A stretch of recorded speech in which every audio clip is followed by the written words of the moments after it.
Paul from VITA here. We're talking digital dentures because I've been getting a ton of phone calls and emails and stuff about now that the library is available for the software and the teeth should be available in the next few weeks. I'm expecting beginning of June. So I wanted to give you guys some practical examples of exactly how all this works and how to do it. So what I want to show you is how to download the libraries into your software, kind of how to do a design in the software, what it looks like, and then kind of what it looks like on the finishing. How do you glue in the teeth, you know, how do you finalize it, and that kind of stuff. So that's what I'm going to try and go through today. First, I want to talk real quick about CE credits. So if you guys need CE credits, at the end of the webinar, you'll get an email with the link in it that you guys click on and it'll take care of your CE stuff. Or you can reply to the courses at VITA with your registration email. The other thing is questions. There's a little box on your screen for questions. Please type in your questions. I'll try and answer them as best I can as we go through. I'll save some time at the end for questions. And then I'll give you guys my contact info so you guys can email me or call me if we don't get to your questions. All right, so let's go ahead and get started here. So right now the VGO Tooth Library is available for 3Shape and Exocad.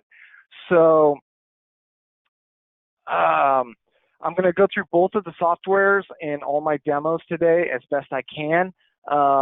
You know, there's a lot to this, so if I kind of rush through it, don't worry. I've got copies of it. You can email me and all of that. Plus, this video will be available after it's done on VITA Learning website and YouTube channel. So, in the 3Shape,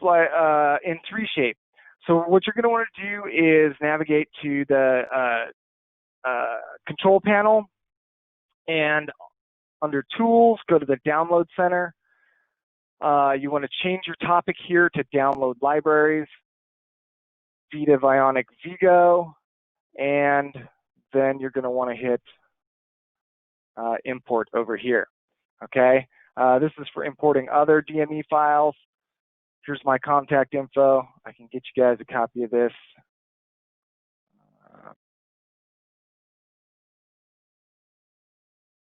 There we go. What does that look like? Let me open up my software here. So here's the control panel.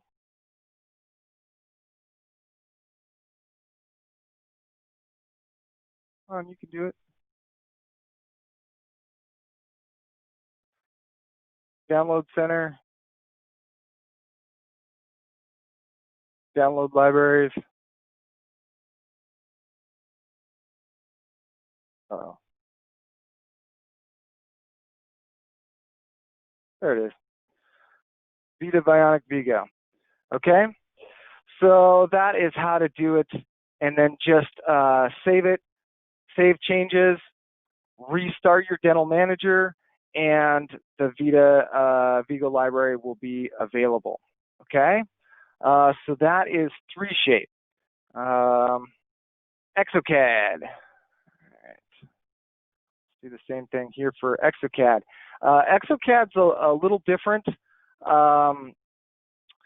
What they're asking you to do is to actually go onto their website, and you're going to click here on, you know, download the library. And what it's going to take you to here is a request. You fill out your information, give your serial number, and then they're going to email you a link for the download. Okay, and in that link, it's going to come with this how to install the libraries. All right, that's the best way to do it. Really what it is just dragging and dropping a bunch of file folders into another bunch of file folders. The issue here is that because Exocad licenses their software to other companies like Zirconzon, Noble Biocare, Amann Gerbach. okay, the name and the location of that file folder may be different. So here's what you guys are going to look at this for full denture tooth libraries. You're going to navigate here. The other kind of note I wanted to make here, this DentalCAD app, because I get phone calls and they're like, I can't find DentalCAD app. It's just a placeholder because they license their software out. That name is going to be different. Okay, so in mine, this is what it looks like. It says Ceramil software. If you've got the Noble BioCare, if you've got just straight Exocad, this name is going to be different. So call your dealer; they can help you find it. Also, Zircon's on users, depending on your license, there may be issues, so double check all of that. Okay. Again, for questions, email me, give me a call, and yeah. So let me see if I can show you guys real quick where PC. Oh, let's flip on here. Program files, Ceramil software. There we go. I lost it. Here we go.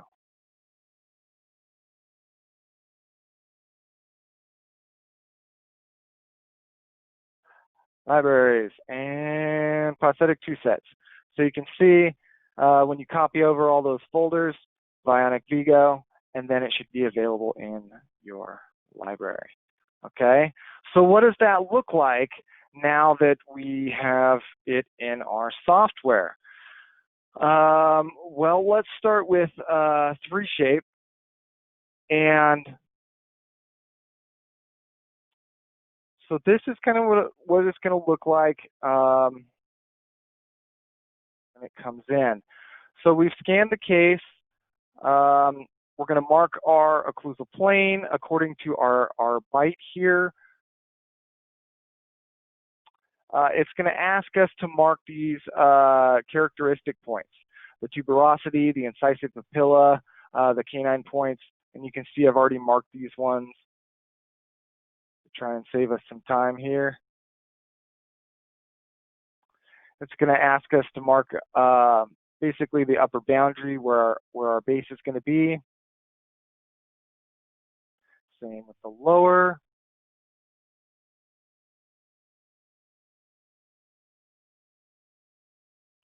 So it's going to ask us to mark our path of insertion, what we want to block out. We can trim the wax. If you guys have used 3Shape, these are the same tools that they've had forever.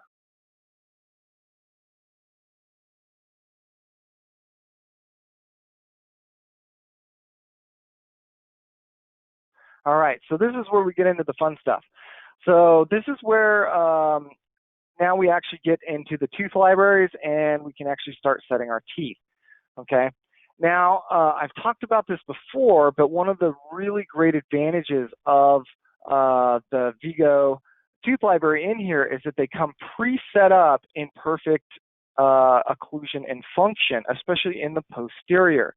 We've got the option here of a lingualized setup, a buccal setup, cross bite if you want it, Dr. Gerber. Today I used a lingualized setup, and I don't really want to mess with those posterior teeth as much or as little as possible. I can turn on my thing here and kind of see, all right, maybe I want to pull my teeth forward, maybe I want to bring them back a little bit, keep it on that plane of occlusion.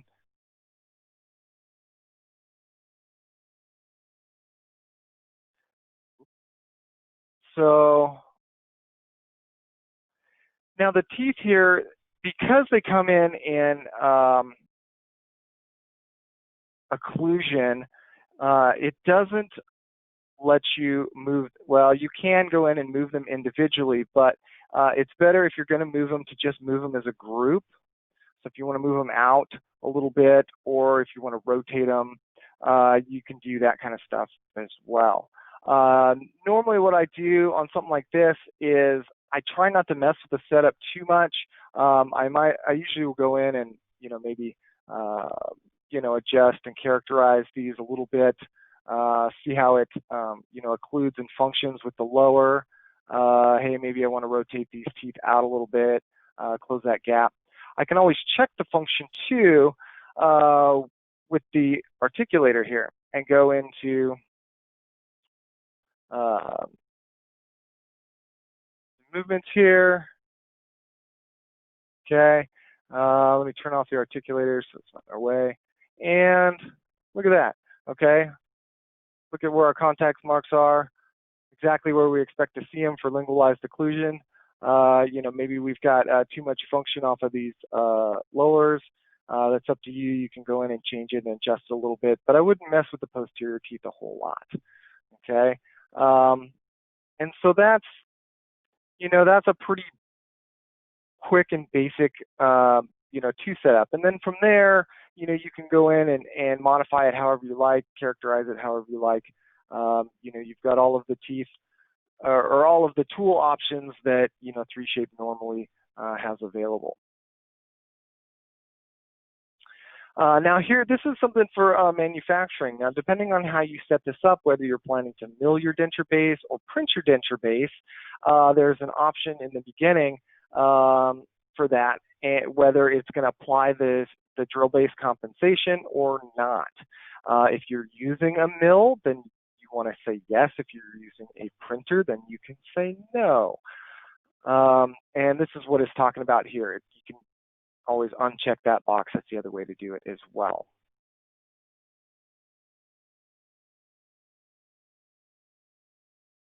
Come on, think faster. Okay, so basically what it's going to do at this point is going to add the gingiva. And so this is one that I finished earlier. And if you guys use the gingiva and the crown and bridge part of the software, it was not super awesome. But the gingiva in here is much, much better. So you can see how it adapts to the teeth. You've got much better you know, shape. And then you can go in with your sculpt toolkit and put in your you know, anatomy. You can characterize it however you want to, and then send it off to the mill.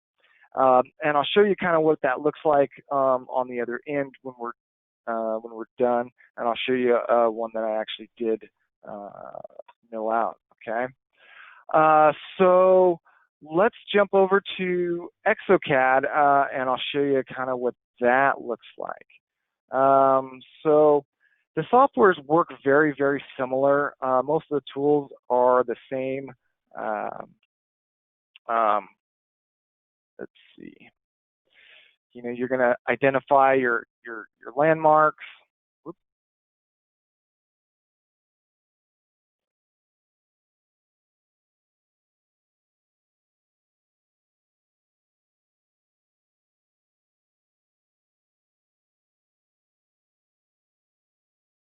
Just like that. What did I miss? I did.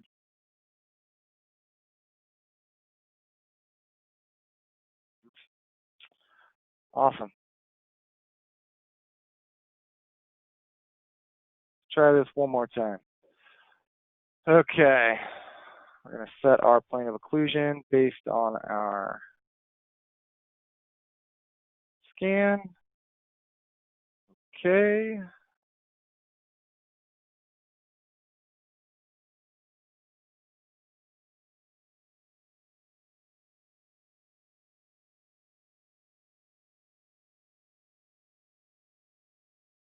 There. Oh, it's happy.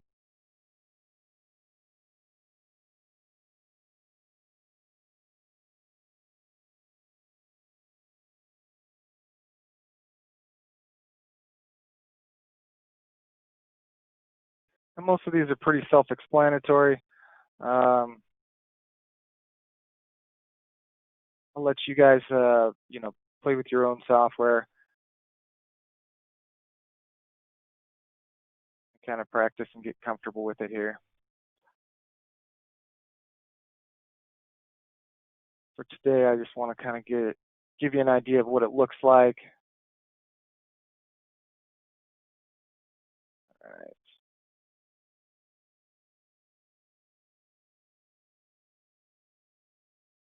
up a little bit.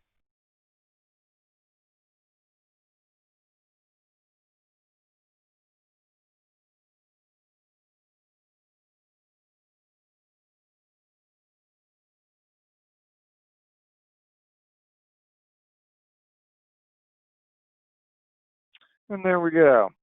There's our model analysis.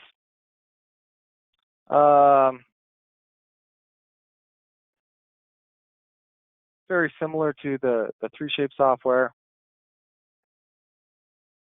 And here we go. So it's going to give us our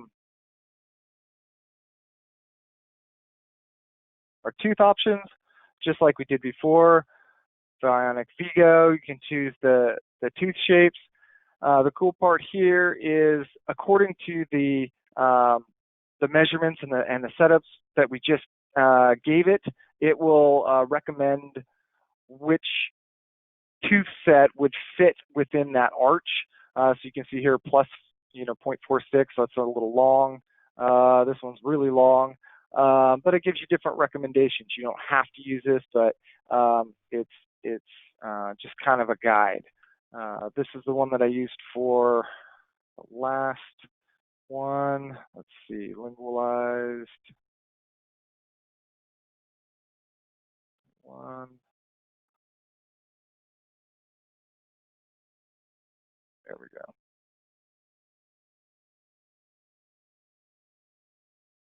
So this should look very similar to the other setup that we did.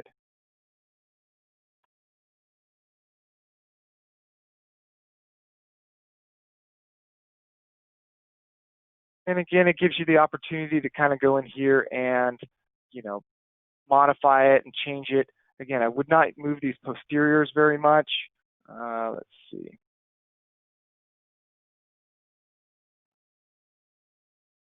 There. So if you're going to do something like this, let's rotate it, move all. Oops.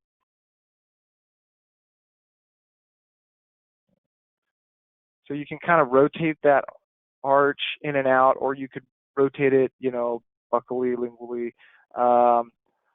But again, you don't want to mess with that because you've got that set up in perfect occlusion, and we don't want to lose that because that gives us, saves us a ton of time, when it comes to placement and chair side adjustment and that kind of stuff, which is one of the big advantages that we get from doing this digital workflow.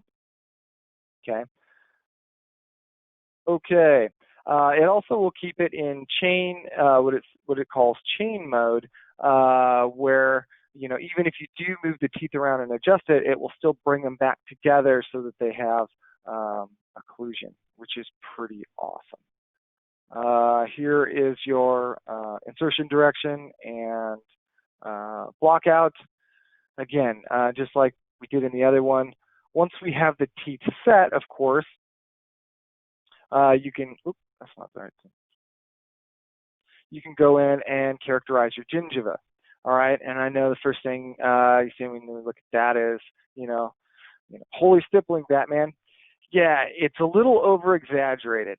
And I actually did this on purpose because what I found is that depending on how I was manufacturing it at the end, that I would actually lose a lot of it. So especially in the mill, because of the geometries and stuff and where the burrs can and can't get and what the sizes are, I lost a lot of it. So when I started over exaggerating it, when it came out of the mill, it actually looked exactly how I wanted it. So all I had to do is give it a real quick polish and glue in the teeth we were out the door. Okay, so that is more or less what that looks like. See if this is going to take forever. So let's jump over here to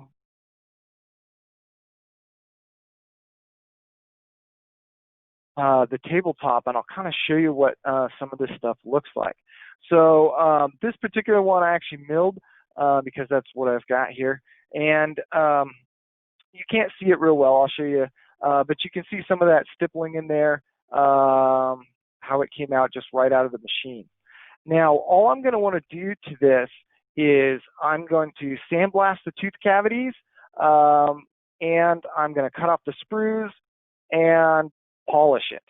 So I'm actually going to polish it first, and so this is one that I have finished. So this would be right out of. Let's see if I can get that in focus here. What's that? All right. That this is right out of the machine. I just cut off the sprues and sandblasted it. This side, I gave it a quick polish and I glued in the teeth. And the reason I polish it first is so that when I go on to the polishing wheel, I don't lose all this really nice anatomy on the teeth. That the gluing process is, you know, there's not any excess material. I don't need much cleanup afterwards. So it's not a big deal. So what does that look like? Okay, I've got it. I've cut out. I've sandblasted it. I've cut it out. Okay, so the Bionic Bond comes as a 2-part liquid kit. Okay, it looks just like this. And what we're going to do is we're going to mix the 2 parts.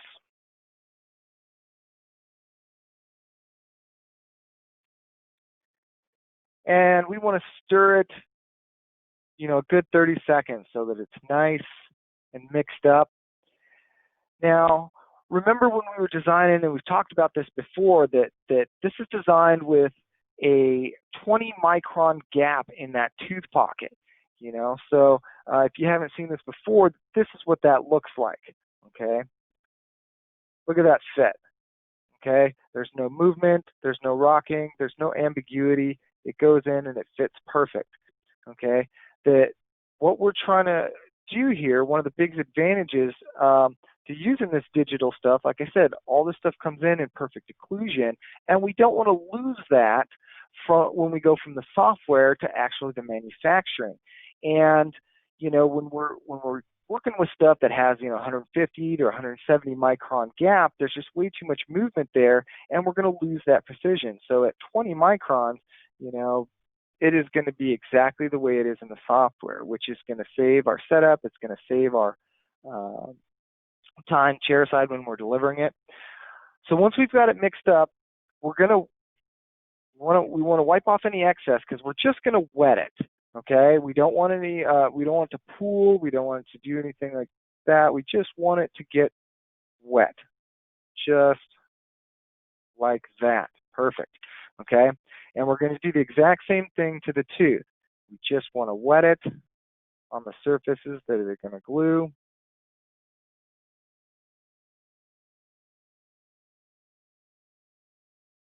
And then we're going to put it together, and I'm going to hold it down firmly for about 8 to 10 seconds.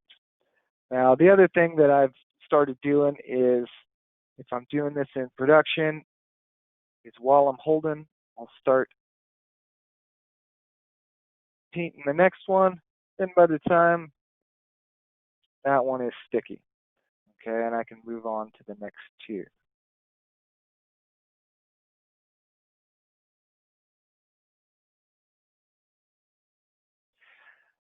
Now, once I've got all these teeth glued in, throw it in the pressure pot for about 15-20 minutes, and it's good to go.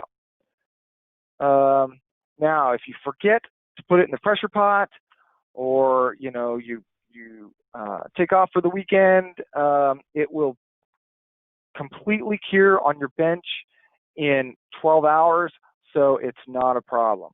All right, and there you go. Like I said, no excess, no spillover, no finishing, no cleanup. It's good to go.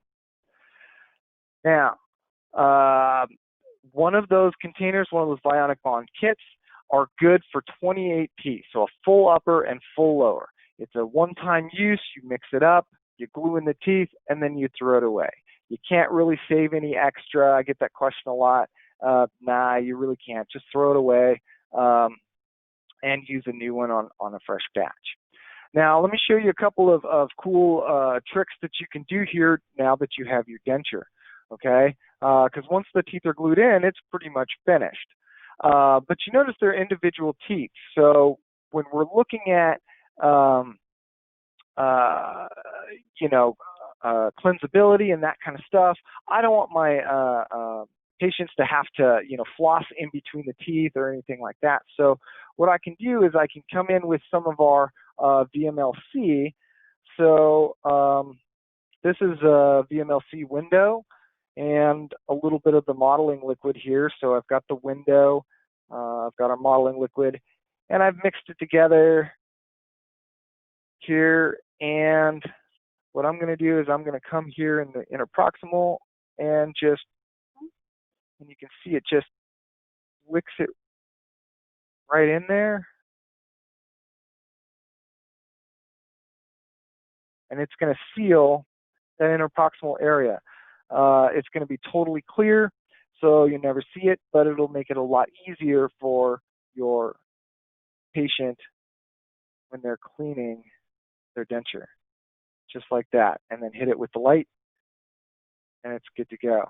Now, of course, the VMLC also comes in gingiva colors, so if you wanted to go in and actually add some acrylic here and do some characterization and make a really, really awesome looking super primo denture, you can totally do that too. This process really lends itself to you know, being versatile. So you can make it as simple or as difficult, not difficult, as complicated or complex as you want it to achieve the quality of denture that you're looking for. So let me jump in here and see. I've got a couple of questions here. So let me see if I can answer some of these questions.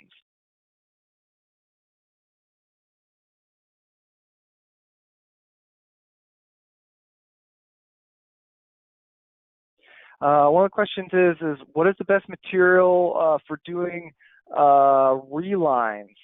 And at the end of the day, this is just acrylic denture resin. So whatever you're already using, you can just continue to use. That, you know, really, if one of these breaks, I think it's probably cheaper and easier to just make a new one. But you can always repair it just like you would a regular denture with cold cure acrylic resin, because these are just, it's acrylic denture teeth on an acrylic denture base. And whether you're printing it or milling it, it really doesn't matter. Okay. Where do you get the teeth for milling? So the teeth are pre-packaged. So you order the denture teeth just like you would carded teeth. You order them from VITA. This is what they look like. Let's see here. VITA Bionic VGO. So instead of being on a wax card, they now come in a blister pack. Okay. And that is because they come already sandblasted and steam cleaned, ready to be glued into the denture. So after you're done manufacturing your denture base, all you have to do is glue in the teeth and you're good to go. So that's, you know, that's kind of one of the big advantages of this too. It saves a lot of post-processing time. Let's see, what else? What do we got here? Does the interdental material get stained? It's just light cure composite, so it's just like any other light cure composite. Okay, it's not anything special. It's just our line of that. It works very well with this, but you can treat it like any other light cure composite.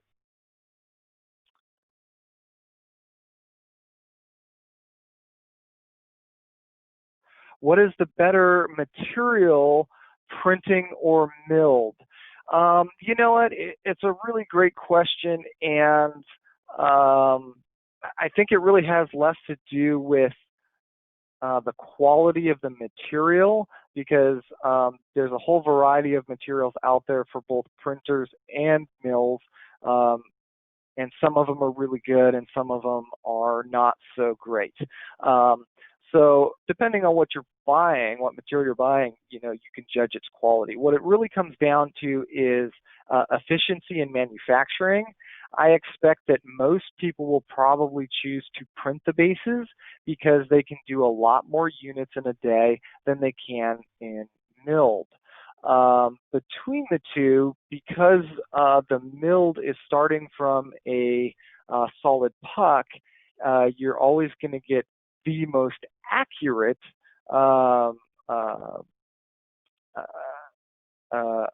denture base, but as the technology is changing in printing, that gap is closing very, very quickly. So I think really what it comes down to is what fits your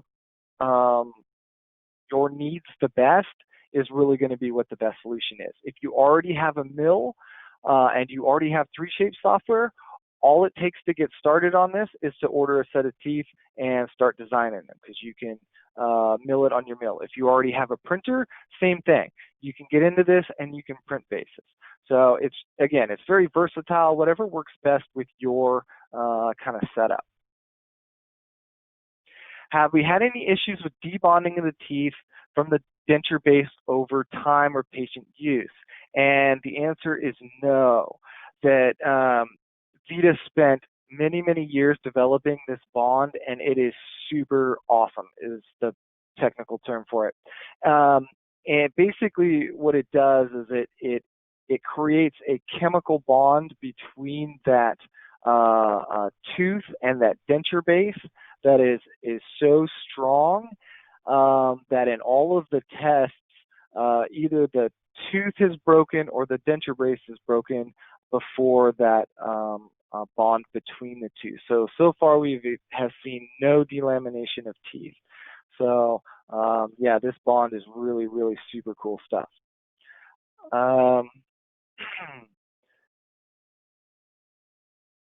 Is the printed resin the same hardness as the conventional resins? That's a very technical question, and if you email me, I can get you some numbers, but it's going to depend on exactly, what you're comparing to what. So email me on that one, and I'll find you an answer. Is there a patient try-in? Oh, man, I'm so sorry, guys. I totally forgot. Let me see if I can get you guys an example of a try-in. So,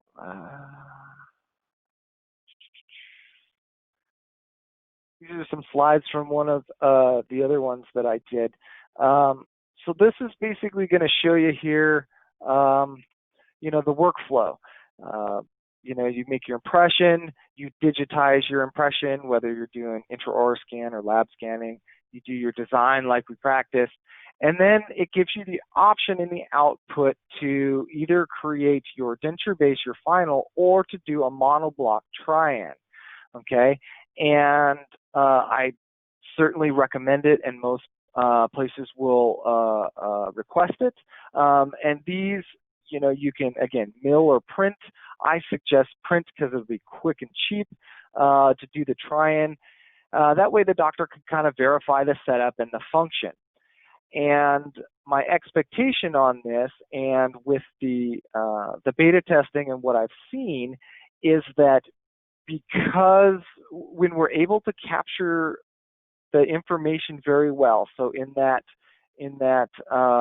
bite block where we had our occlusal plane and our midline, the better we were able to capture that information, the better we were in our try-ins. And almost all of the try-ins, it was just a very minor change, like can we move the midline to the left a millimeter or something like that, which is very easy for me to go directly back to the software, make the change, and then go straight to manufacturing the final.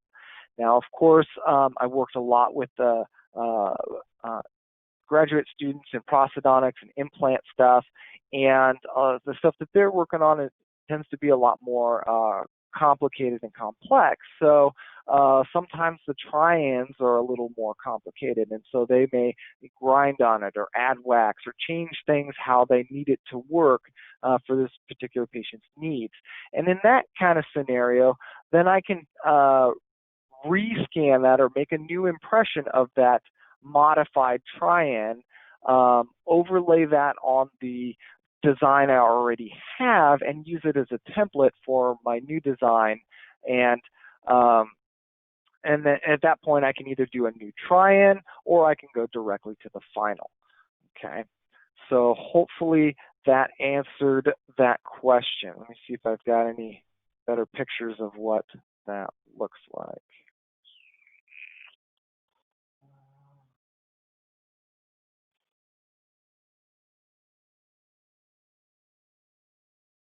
There we go. So this is just one that was that I worked with Justin over at MDA that he printed real quick, perfect for a try-in. There's another one. This one was milled out of wax. You can do it that way as well. Like I said, you know, oh, let's move the midline over. Yeah, super easy. All right. What is the cost benefit of a digital denture? It's another excellent question, and I have a bunch of like spreadsheets and slides on that. That is more of a marketing question. So I can get you that information, but email me. It'll be way easier than me trying to explain it over a webinar.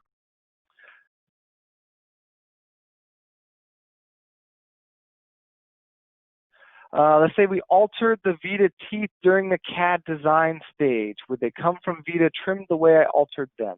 The answer is no. These are pre-manufactured teeth, just like carded denture teeth. That's think of them as carded denture teeth. That in the software, you cannot modify them in any way. You can move them and change your setup, but you cannot add to them, make them wider, longer, shorter, that kind of stuff, because they're fixed. It's a pre-manufactured tooth. So, what else?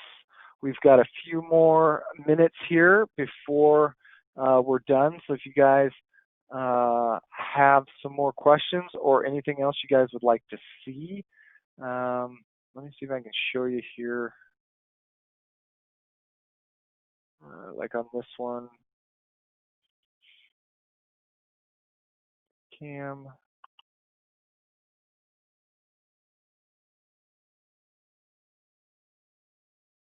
Okay, so here's that try-in. And of course, VITA doesn't want you guys to manufacture their teeth yourselves. They want you to buy it from them. So they're going to put the noise on the teeth so you can't reproduce them. But it doesn't affect the function of the actual tooth, so it works just fine for a try-in. And then like we were talking about in the beginning, when you're setting this up,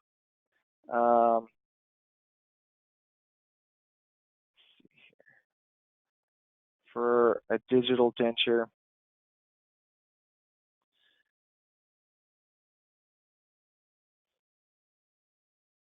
here under the type, you want to make sure that you're doing base with artificial teeth and not the monoblock, because what it'll do is that base with artificial teeth will produce an STL with both a monoblock and the base with the tooth pockets. Okay, whereas if you do just the monoblock, then it will give you an STL for just the monoblock. If you always use this one, then it will give you both, and that way, whether you need the monoblock or the tooth with or the base of the tooth pockets, you have that available. So that is my recommendation on that. Let's see if we've got any more questions here.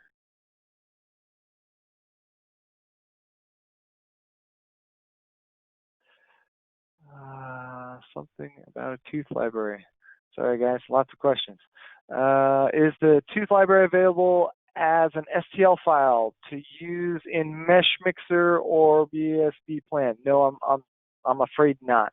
Again, VITA right now doesn't want to give the availability to reproduce their teeth, so the actual files of the teeth themselves are locked. and not available. You just have them in the software to use in the denture design. What happens to the remainder of the puck after milling out of the denture? From an environmental perspective, can this be reused or recycled? I would love an answer on that. At the moment, you just throw it away. I am totally an environmental guy like you. I would love to find a way to reuse or recycle these.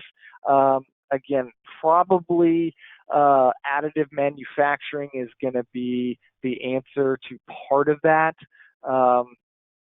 You know, by its nature, subtractive manufacturing is always wasteful. But that's a great question. I'm glad you guys are thinking about it. If you come up with something, I would love to know.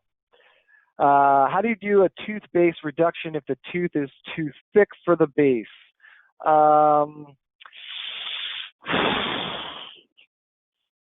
When we redesign these dentures, and let me see if I've got a slide here of it. We did so, you know, kind of with that in mind. So you can see here how much of this we cut away, because that was the problem is with those long necks of those carded denture teeth, they're going to poke through the base. And so we got rid of as much of it as we could. So the question is what do we do if we still don't have enough room? That, you know, this is the lab tech's eternal woe is not enough space. And we tried to make it so that the majority of cases it would not be an issue. And so far, that's what I have seen, that almost 98% of the cases it's not an issue. That if it is an issue, it's usually in the posterior, so I'll just eliminate the second molar, and that usually will solve the issue. If it's something else, that a lot of times it becomes a treatment plan issue, so it's something I would certainly discuss with your doctor. The trouble is that you know, we're bonding the teeth to that base, and if it penetrates through, certainly you could grind off what is penetrating through and still fit that denture base, but the amount of that tooth that is glued is reduced by quite a bit. And so we discourage that. That's why we design them this way, so that we shouldn't need to do that, because then you're opening yourself up for a possible failure later on. So I hope I answered that question. It's kind of a nuanced one. If you want to talk more about it at length, please email me or give me a call, and we can certainly do that. To use the same adhesive resin when using a 3D printed resin and the Vionic teeth? Yes. So whether you're 3D printing the base or you're milling the base, the Vionic bond is the same. If you're printing the base, we do recommend that you fully cure it before you do the final gluing and processing. That you go ahead, you fully cure that base, you sandblast it, and then glue in the teeth. But yeah, it's the same Vionic bond. Doesn't matter what base you're using.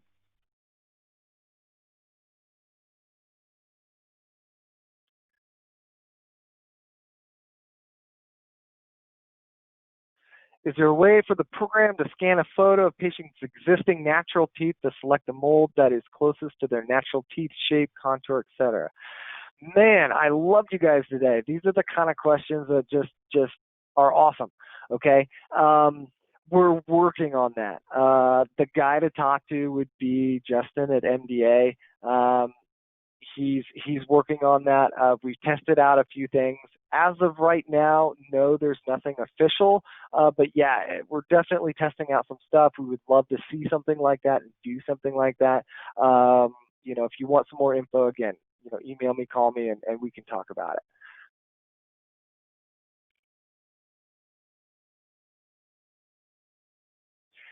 Can you do an immediate denture? Absolutely. And actually, the printed base and the glue-in teeth workflow for an immediate denture is probably the best and quickest workflow.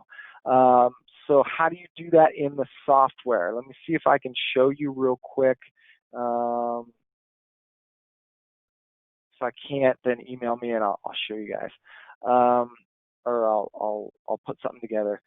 What you'll do is you'll actually scan in your model that actually has teeth, and then when you get here at the very beginning stage, this sculpt upper model or sculpt lower model, tooth extraction is the tool that you're going to use. Automatic, usually if you just click on it, it'll find the tooth, or you can just outline it and it will extract and smooth your tooth. If you've got a lot of gingival papillas, you can then go in and use your smoothing tool to kind of knock it down, just like you would do on the bench. Okay, and then from there, you design it like a regular denture base, and bam, there's your immediate denture. Cool. Hope that answered your question. What else do we got here?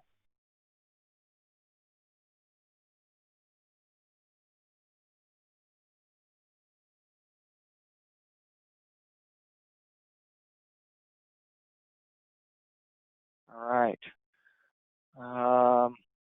If you guys have any more questions, please throw them out at me. We're kind of running out of time, so I'm going to start wrapping this up. Thank you guys so much for joining me today. This is super fun. I'm expecting to see a lot more fun and exciting stuff happen over the next few weeks as you guys get this software, start playing with it.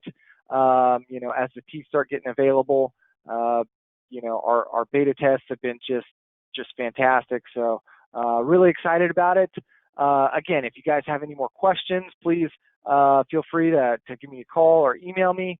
I'll throw up my stuff again real quick. I just wanted to say thanks again, guys, and yeah, that's pretty much it. So there is our info there. So give us a call, shoot us an email, and thank you guys so much for coming out today.